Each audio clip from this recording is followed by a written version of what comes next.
Good morning, this is New from Nashville for 99.9 Kiss Country. I'm Roger McCoy, standing here with David Ray. How you doing? Good. Y'all know him from Michigan, right? I mean, he's a huge Michigan fan. I'm a Buckeyes guy. Uh-oh. But that's all right. Where's the barrier? So let's talk a little bit about where you come from first. Since you're out of Michigan, you attended high school there, and you said before, we were chatting a little bit, that you started with music pretty early. Yeah, I played in high school. I started playing guitar in high school.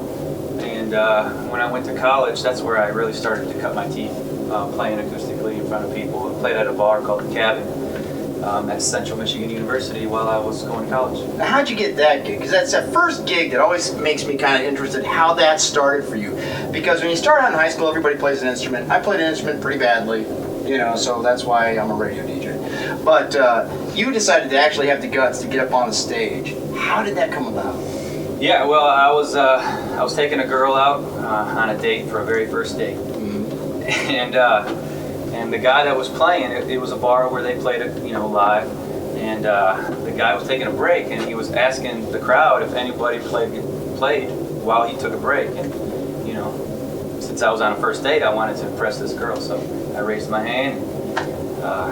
I got up and sang. The first song I sang was Wonderwall, Oasis. Mm-hmm. And the manager came over to me and was like, "Hey man, do you want a gig here?" And that's kind of how it started. I knew like 10 songs at the time, and he gave me a couple months to learn them and learn a bunch of songs.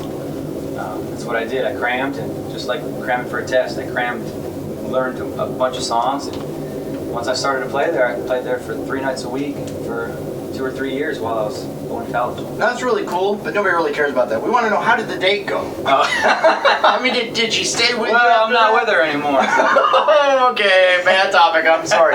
But let's talk about some of your influences as well. Now, I know Oasis was one of them, so rock apparently was part of it in the 90s, I'm assuming. Oh yeah, definitely 90s rock, but 90s country as well, man. Garth Brooks is like my idol. Okay. I friggin' love Garth Brooks, so Garth and Dwight Yoakam, but anybody really from the 90s, I mean, Kenny Chesney, Tim McCoy, and all that stuff. So what was it? Was it a country concert for you, or was it because someone said, man, you should really move to Nashville, that made you say, this is it, I'm going to Nashville? What was that pivotal moment for you? Because that's a scary time. Yeah, I still remember, I was like 5 or 6 at the time. I was real young. And my dad took me to the Downtown Hoedown in downtown Detroit. Okay. And I remember him sitting me up on the wall where I could see over the crowd and see the stage. Literally, like, that was the time where I was like, wow, that is really cool. I think it was Alabama that was playing. Oh, that would be inspiring. And I still remember that. I still remember seeing the crowd and how they were cheering, the lights and everything. And that's kind of how I got the book. Yeah. So you went from that to going to college. What's your major? Science. Wow, that's a stretch. Earth science, yeah. So now I take it you teach then? Yeah, I graduated with an education degree in science, and I moved to South Florida to be a 7th grade science teacher. Wow. I wanted to move to Nashville. I got a Tennessee teaching certificate. Wanted to move there to pursue music full time and kind of teach to pay the bills. And I couldn't find a job, and there was an ad online saying "Teach by the Beach." And, nice. That attracted me. It attracted me too. I mean, you're from Ohio, right? Right. I'm from Michigan. So at the time there was like this much snow on the ground. Right. And so you're like, I'm out. Teach by the beach, man. That got me. So I moved the 13 hours down to South Florida, and I was down there for 4 years. So what made you at that point say, all right, I've got to get to Nashville. I've got to live this dream? Because a lot of people will play music and they'll do it out with a band or something, but they never go to that next level. They never really chase that dream. Yeah. Well, it was always the dream, right? So like I was not only teaching, but I was playing acoustically, even down there, like at tiki bars and just a bunch of places down in South Florida. And the goal was to be down there 1 year, save money, move to Nashville. And South Florida is really expensive. So that was my first downfall. And then the second was I met a girl. That'll really put the anchor in. Yeah. So I was down there for 4 years actually before I actually moved to Nashville. But the cool thing happened in 2008.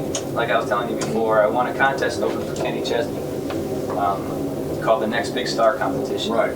And that kind of opened the door a little bit with the radio station down there. And they kind of took us under their wing, and we were like the house band for the station down there out of Miami. Wow, nice. Yeah. So that was your foot into the door, if you will, and then at that point you decided, hey, I'm going to go to Nashville. Let me ask you though, when you get up on the stage in front of like 50,000 people, the Kenny Chesney crowd, Oh, yeah. were you a little bit nervous? Really nervous. Oh yeah. Yeah, shaking in my boots, literally. Were they screaming your name? Well, no one knew who I was except for my parents. and I saw them, but the crazy thing about it, I was actually before Miranda Lambert. So I was like the opener of the opener. Wow. And there still was a ton of people, but the pavilion, there wasn't a lot of people. Right. You know, the grass was full. Right. There was probably about 10, 15,000 people out there. But the pavilion, you know, everybody that actually buys pavilion seats, they don't show up until the main act most of the time. Right, exactly. So I played for a bunch of dots, but it was still really nerve-wracking because I went from playing, you know, small little bars to an amphitheater. Wow. Yeah. So let's talk about your single then. Give me kind of a rundown of the history behind it, how it was developed, or at least how you got to it. Yeah. Well, sheer coincidence, when I was playing for the station down in Florida, there was another group called Fast Ride that was coming through on a radio tour, kind of like what I'm doing right now. Okay. And Jody Stevens was part of that band, and he was like, "Dude, if you ever move to Nashville, give me a call and we'll start writing and hanging out." I lost my job in 2010. I lost my job. My girlfriend and I broke up, and my roommate that I was living with moved in with his fiance. And all three things happened in the same month. That ain't God telling you to move, I don't know what it is. Yeah, it was. Yeah, it was 3 doors that closed in the same month in order for another door to open. So I packed everything in a U-Haul, moved to Nashville, and the first dude I called was Joey Stevens. And at the time, he lost his deal. He had nothing going on, and we just were writing together and hanging out, becoming friends. And in the last couple of years, a lot of cool things happened with Jody. He produced "Chillin' It" by Cole Swindell. Right.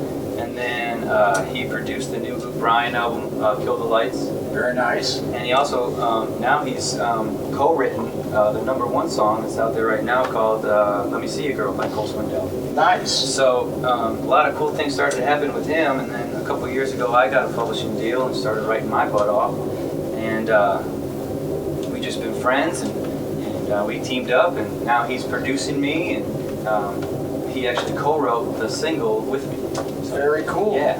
So where can people learn more about you online? I mean, where can they connect?